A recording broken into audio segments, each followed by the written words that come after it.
Hello and welcome to this new format called Best Fucking Reviews. On this format I am going to um review games that I have played so you can see them, and yeah, more about that. So I'm just going to go through a few things on this. It's not very good quality, this review thing, because I'm not Toolbiscuit and I'm definitely not Angry-O, but yeah, maybe I can give you something at least. So let's check the tables of content. We're going through this episode, we're going to look through the trailer, the options menu, creating your character, payment methods, questing and fighting, the Foundry, events, dungeons, and buying the game. And of course, the game is in itself free to play, um, but there are like some different kind of packages you can get, which I'm going to talk about later at the end of the video. So we're going to see the trailer. So here it goes. Enjoy.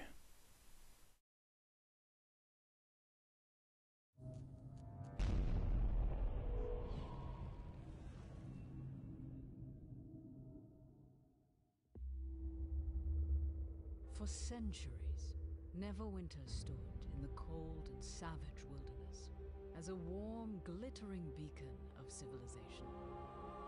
However, the Jewel of the North fared no better than the rest of Faerun against the ravages of the Spell Plague. Further destruction was visited upon the weakened city by a devastating event known as the Ruining. Today, the once majestic city teeters on the edge of total annihilation. Even as the ruins are being reclaimed and rebuilt, dark forces are at work, seeking control of powers beyond our imagination. Now more than ever, the city promises death to the timid, glory to the bold, and danger for all. Heroes, you are desperately needed. Come to Neverwinter and vie for glory.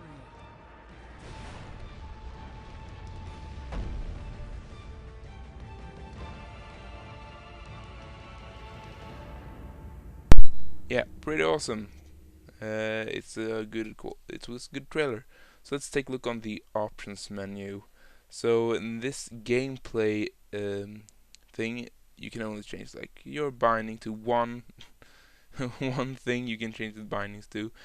I think they will change that, and of course the volume, you can change everything like music volume, FX, and the overall volume, of course, and the voice and things like that. And there's actually quite a lot of voice acting in the game, and of course they have implemented a voice chat, which is I haven't actually experienced it, but yeah, I think I did. I heard like this guy talking about this cat, so you can change your like microphone, and of course you can change your head, like your head speakers on the regular sound. And on the video, of course, you can like change full screen or windowed mode or windowed max mode. You can change your aspect ratio and the small things if you want speed over quality, or yeah, you can see it says recommended, which I have it on. And then you can go to more advanced, which you can change from anti-aliasing and shadow quality and things like that. Sorry. Yeah, I don't even know. I just tend to set everything on high, so I'm not really good with that stuff. And of course, we have the rather um, again. I think this will change when the game is released. Like, it's pretty useless to have a, a, a own tab for two things. But yeah, so let's see. Go over and see how you create your character, shall we? First off, you like pick new character, of course, and you choose your server, and you can change between one of eight races, which is human, half orc, elf, half elf, tiefling, halfling, and dwarf, and the last one is probably the drow, and male and female, of course. You can change that. So let's take the dwarf, shall we? So, and the next step is to actually select your class, which is the guardian fighter, and the trickster rogue, devoted cleric, and control wizard. And the last one, I don't know what it is because it's a secret. And the next step is to choose your attributes. Every race has two different roles, you can say. You can re-roll your stats completely, and you have like two to set your primary and secondary attributes. Here's like some, okay, if you want like some of the preview, not the preview, the presets of faces and the skin tones and things like that. Actually, you can have an options to look at your character without clothes, like just in underwear, to see, because they won't be looking like that in the beginning, so you may want to see how they look like without any clothes at all. So yeah, and here we have the more advanced shit. You can change like how old you look and things like that, and of course there are sliders, and sliders are absolutely fantastic because that makes so you can actually be more unique in the world by your appearance. So if you like enjoyed playing Oblivion and Skyrim, you know that you can do pretty cool, okay, not pretty cool things, but you can like make your character really unique. Like you can, yeah, you can change lots of things. And when I make my character when the game's released, I'm gonna sit a long time and do it perfectly. And here, of course, you can change if you want to be thin, strong, or yeah, fat. And here are the, of course, the body sliders. The sliders before were just for the face. So here you can change like chest width, arm size, and arm length, and yeah, lots of fucking things. So I'm gonna just maximize everything because I'm probably not gonna save this character either way. So let's see on the next step, which is where you choose from where your origins, your character origins, and your background, like if you are an exile or things like that.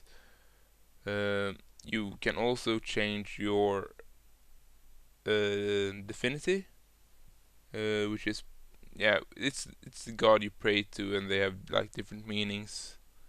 But I miss Lolth, or the forest goddess, which I can't remember the name of as of yet, and it's not that one down to the left, but that's another forest god. So let's take the standard dwarven, and let's go to the summary where you can change. We can look at everything in the summary for dwarf and attributes, and you can randomize names, which is pretty good. But if everyone does it, it will pretty much be like everyone have like the same kind of names. Like everyone will have Battleheart, for example, as last name, and everyone will be related. And you can also change your background, like, yeah, if you can like write the whole fucking story of your background, which is very good for RP elements. But yeah, that's just awesome. So let's take a look on the payment methods. Currently there are 5 different currencies in the game. One is like pay for, and the 4 of them are free. The Sen is of course global over all of the Perfect World games.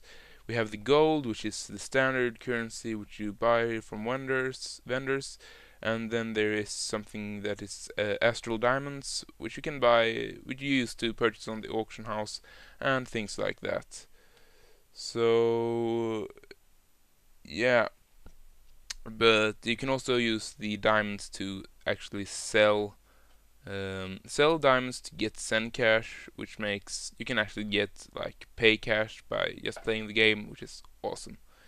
The last kinds of currency is the celestial and ardent coins, which you get for praying. You get it once you get like honored, revered with the gods and things like that.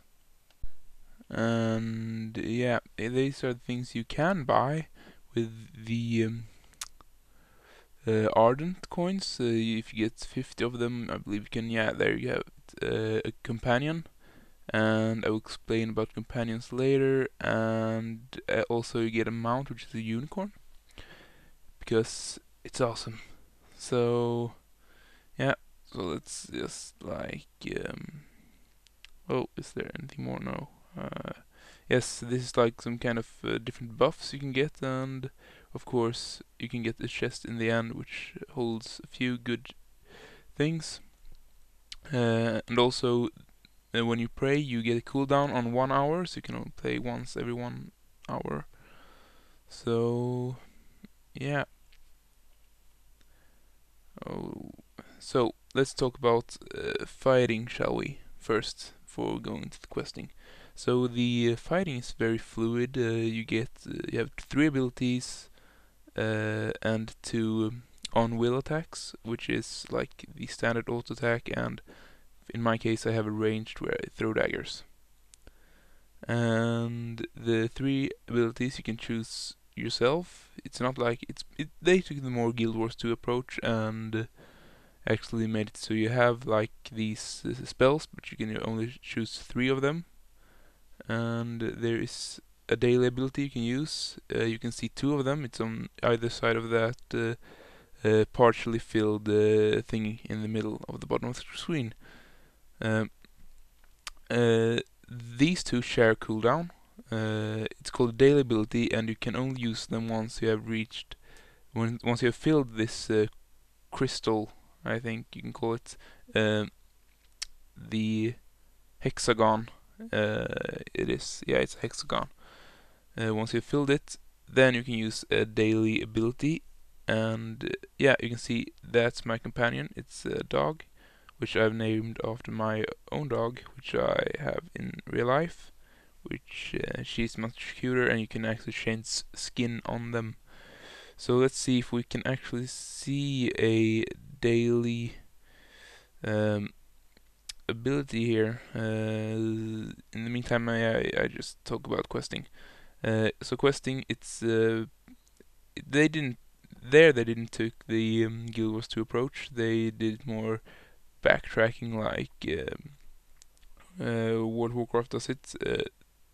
Like you have your own. You take a quest. You go and do the quest, and then you return to the quest giver and get your reward. But there's also one thing that is different. A lot of quests are instances. So, like for this example, there is not another player here. It's just me and my companion.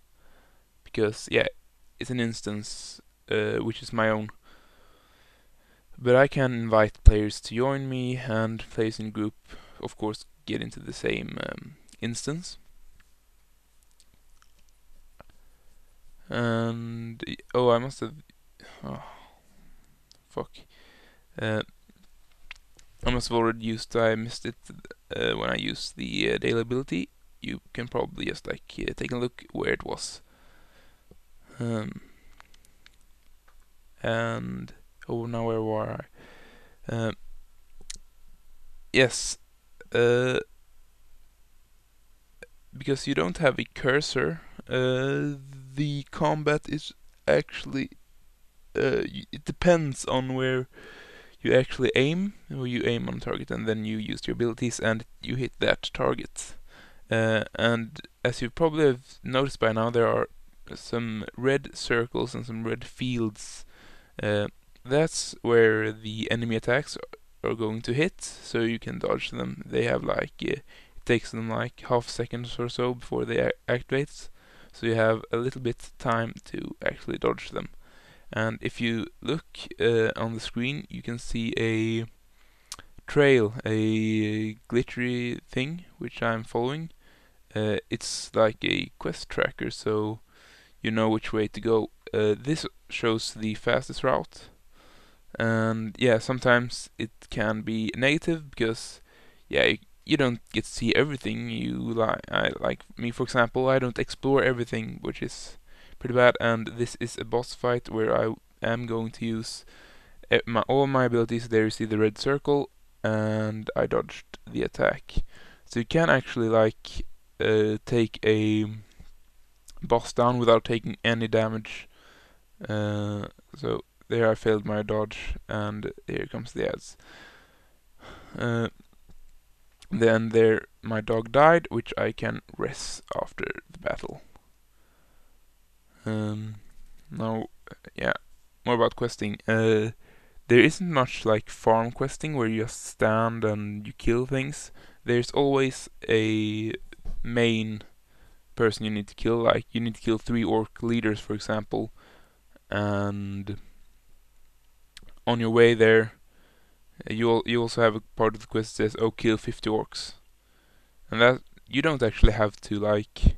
If it's an instance, you don't have to like wait for them to spawn. They are already there, and when on your way to the one of the bosses, you should kill. Once you have killed all of the 3 leaders, orc leaders, you should have actually gotten 50 orc kills. So that's pretty good, and there's not much running around, and yeah, things like that. Oh, look, I soon have my daily ability. Let's see if I'm going to use it. I hope so. I'm just gonna rest my dog, which it's yeah, you just like do it like that, and oh come on. Okay, I'm just like gonna pick up this and don't even care. And actually, you don't have regenerating health. You must stand near a shrine where you pray, or a campsite, or you can use potions. And of course, the thing um, yeah. So yeah, let's see here. Yeah. So here you can see my inventory. These like runes you see here is actually a part of they are enhancements for your gear, and there are runes for your companions which you can equip on them to like 5% of the stats transferred to the owner. So if the 5% of the dog stats, I get the equal amount of that. So yeah, now we're going to talk about something else called the Foundry. So now we're going to talk about the Foundry. The Foundry is the best part of this game. Like, seriously, nothing else is better. Take the events, the dungeons, the PvP, and just like take them all and just like compare it to the Foundry. The Foundry is the best part. Not that the others are bad, but the Foundry is freaking amazing. It's the best thing a developer can do.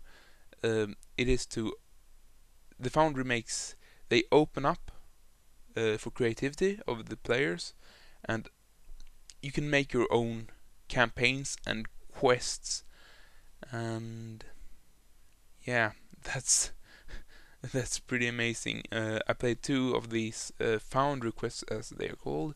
One was terrible. There was bad spelling and bad grammar, and the questions didn't even make sense. Like, for example, I just went in an alley, and then, oh, there were thieves that had stolen an heirloom from a family. And then I fought some thieves, and then go to the back alley where they hid in the stash. And the stash wasn't even hidden. It was out in the open. It was like a small bag. No, it was a small bag, and I got so annoyed because couldn't he at least, I don't know how the Foundry thing works, but I think you're able to place things different on different places. So just like mark the questing system, with the bread trails and the crumb trails and things like that. It actually have like, if it's an area, it's like shows that it is an area and doesn't show you exactly the way to the object. So he could just have done that and then just actually hidden the loot, so you'd actually have to look for it yourself. Then it would have been a kind of quest. But since it actually was pretty bad, I gave it I think I gave it 2 stars out of 5. And I can't, and in my review, because when you do a founder quest, you can write review to the person so he can read it, and every other player can read it. So I told him that the quest made no sense and things like that. I didn't want to be mean. I just wanted to give like constructive criticism. So I said like, if you could actually hide the bag and make it more like fun, not like just do this and then you're done. And yeah, so the review system. Yeah, if actually you can tip players like these astral diamonds, like from, you can pick like 10, 25, 50, 75 and 100 as a tip. And yeah, but enough with the bad things. Let's go to more positive things. The good found requests, they are awesome. I played a campaign called Dungeons of Dread, and with the quests, the only part, he said that he would make 3 parts of this campaign, 3 quests. So the first quest in this campaign, it was called the Crypts of Carnage, I think, and it was freaking amazing. He had this idea with he told people who took it that it was actually based on his own pen and paper Dungeons and Dragons game, when he used to play that some years back, and he wanted to put it in the game because like he still had the campaign papers and things like that, so he just like copy pasted it, you can say, into the game and fixed it. So, and he has this he actually had an NPC in here, which was a dungeon master, which told you like things like things for the player that didn't very much affect the character in the game, but it was more targeted towards the player, like, oh, the room is smoke filled and it gets hard to breathe. It gets hard to breathe. So then you can like pretend that it's hard to breathe, because it's like a main part of the role-playing element in standard role-playing, like pen and paper and things in real life. And yeah, so the Foundry. Yeah, that's just pretty much. I have the Foundry. Yeah, it's the review mode. It isn't actually optimized. Like, for example, it's very hard to like go in and read one review. Like, you can only see like the 5 latest and not all of them. And yeah, I think they should change so you can especially write longer reviews. I think it's like bound to 500 letters at the moment, and that's not very good. So yeah, that was all I had to say about the Foundry. So let's move on to another subject. Events. Events are kind of what should I say, varied. One, like for example, one of them I played, you killed orcs, and there was some similar where you killed undead, but it's basically the same thing. They come in waves, and in the last wave there's also a boss, and you are a group of 5 people. And yeah, and the another kind of event I got to play was spy hunting, which you were hunting down spies, not spices, but spies. So, and that thing was time-based, and there's also another thing where I played, which was very much like it. It was the relic hunting, where you were looking for relics, and the more relics you found, or the more spies you found, the more points you get, and the more points you get, the more XP, and you actually got astral diamonds, and yeah, things like that.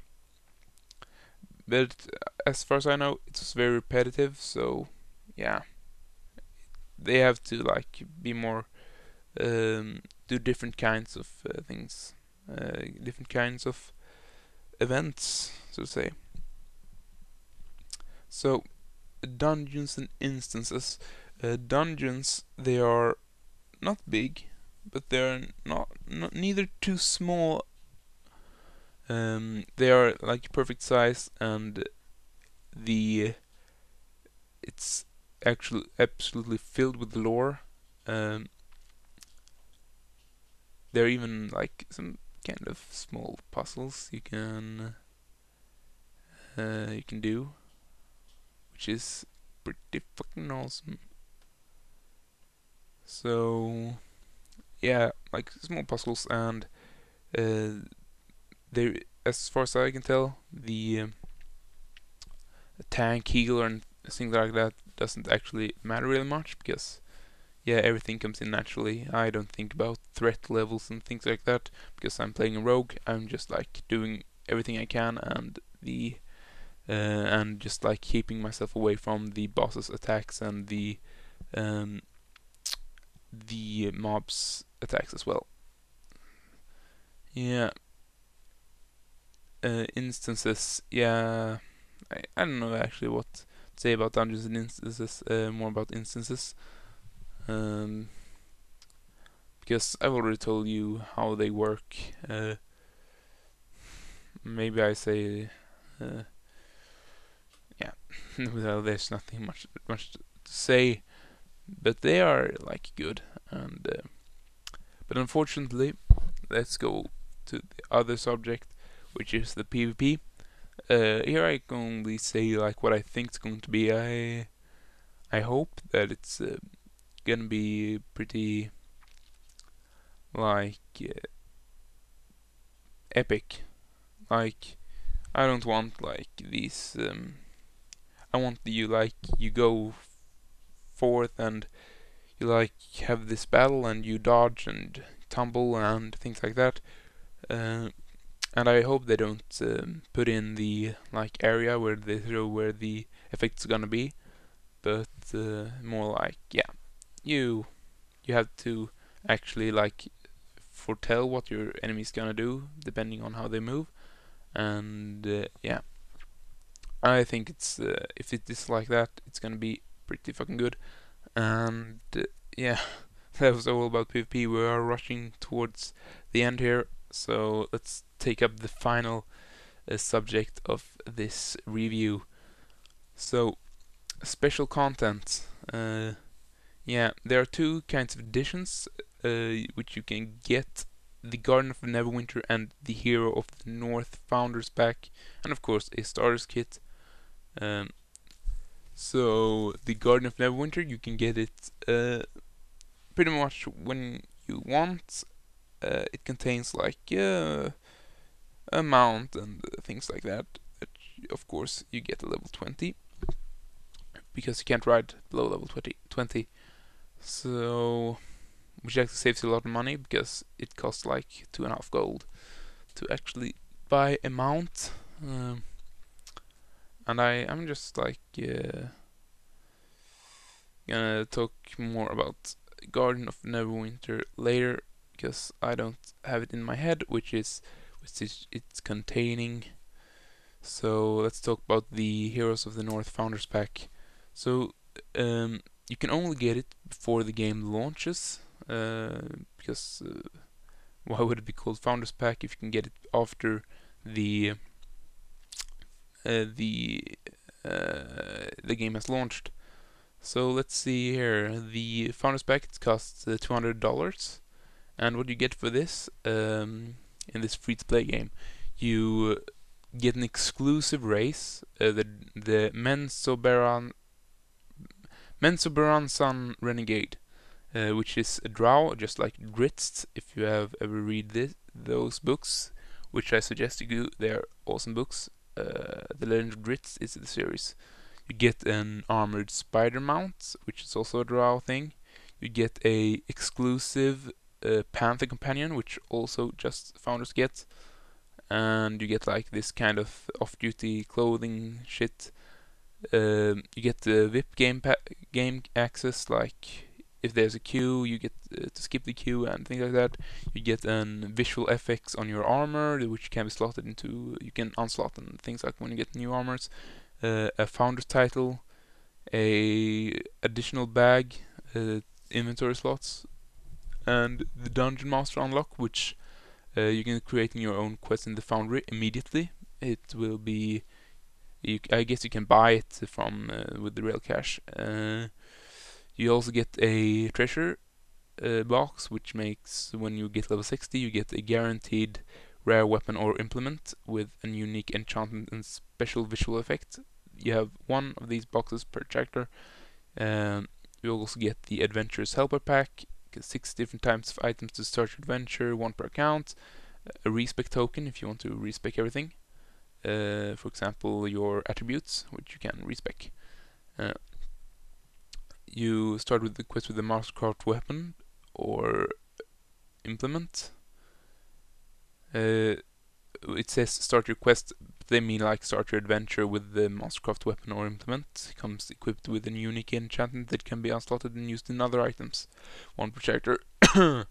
And they actually have a kind of funny thing here, robe of useless items. Drops a piece of useless junk on the ground when activated, 1 per character. And you also get 750,000 astral diamonds and 3 additional character slots. So that's pretty freaking good. And the heroes, no, not heroes, the Guardian of Neverwinter. What you get is a armored horse as a mount and a direwolf companion. You also get the a part of the off-duty set that the founder gets. The founder gets the whole thing, but the Guardians of Neverwinter just get the mask. They also get to start their adventure with a rare item with a rare FX. They also get the robe of useless items, a founder's title, extra character slots, adventurer's helper pack, 15 kinds of items to start your adventure, respec token, and 125,000 astral diamonds. Yeah, so it's and of course it's cost $60. That was the pay, and the Neverwinter Night starter kits. You gain additional protection from enemies, 1 armor class, no level restrictions, and you can use it like every time. It doesn't like applies on your character. It's not an item that you wear and things like that.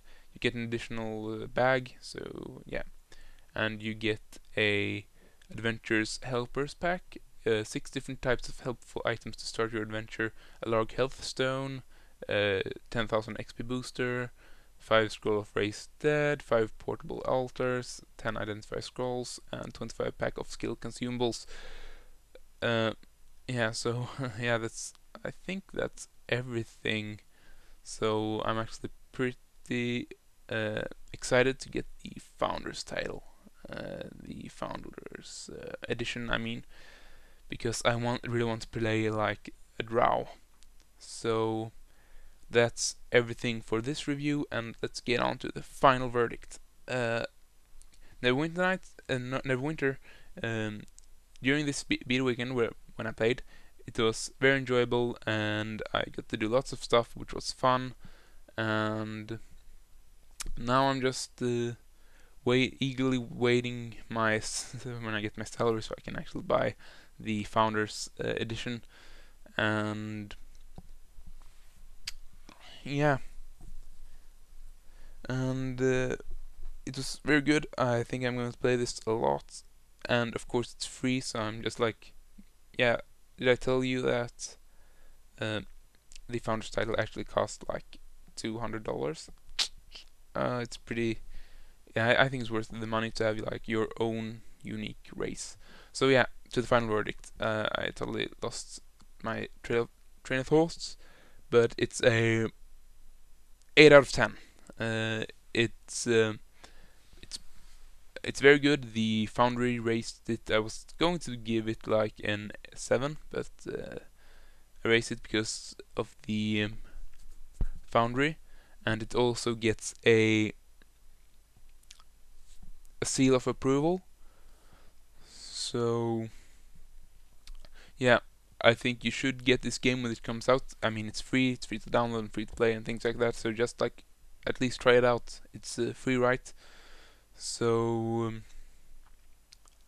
right now I'm just gonna go and I'm gonna go play some games now. So see you next time on the best fucking reviews. And yeah, I'm gonna leave now. So enjoy yourself and take only what you need from her.